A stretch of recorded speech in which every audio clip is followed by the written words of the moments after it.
Since I came into office 2.5 years ago, we've been pleading with TxDOT. I directly have had several conversations with the leadership over there to improve the I-45 project, to make it work for our community.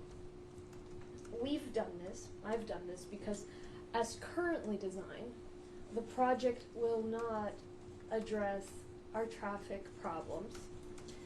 It will displace vulnerable communities, and it will make our air quality worse, harming the health of communities, children in schools who live and go to school nearby.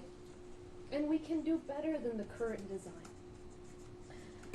I've said this before and I'll say it again. We do need, and our community deserves, an I-45 project. The current highway is not adequate.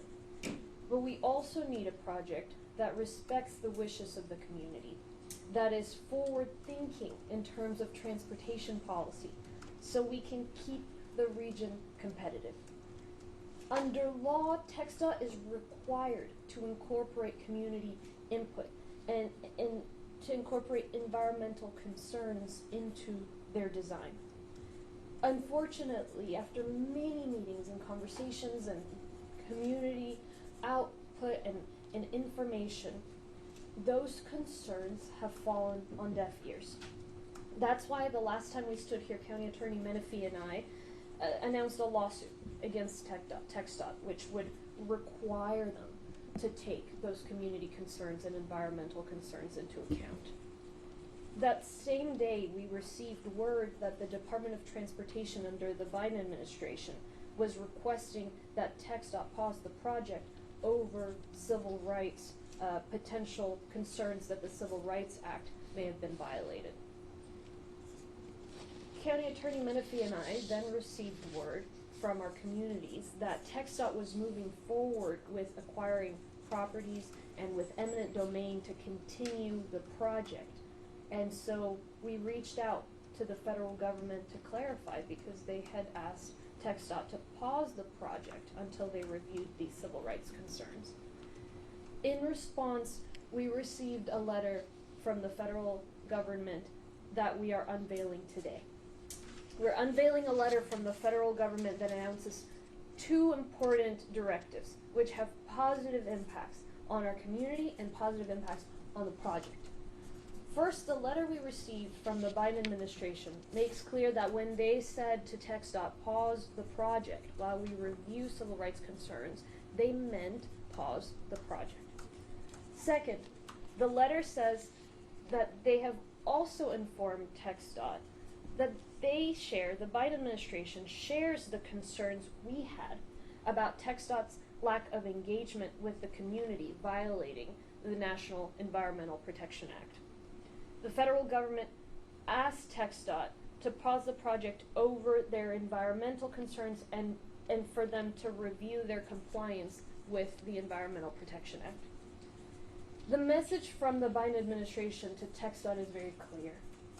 You can't bulldoze your way to a massive infrastructure project without community input, without considering smarter transportation options. And you can't bulldoze your way through the Civil Rights Act. I want my message to TxDOT to be very clear as well. We need investments in our infrastructure, but those investments need to be smart and forward-thinking. We need to move beyond Eisenhower-era ideas of wider and wider highways.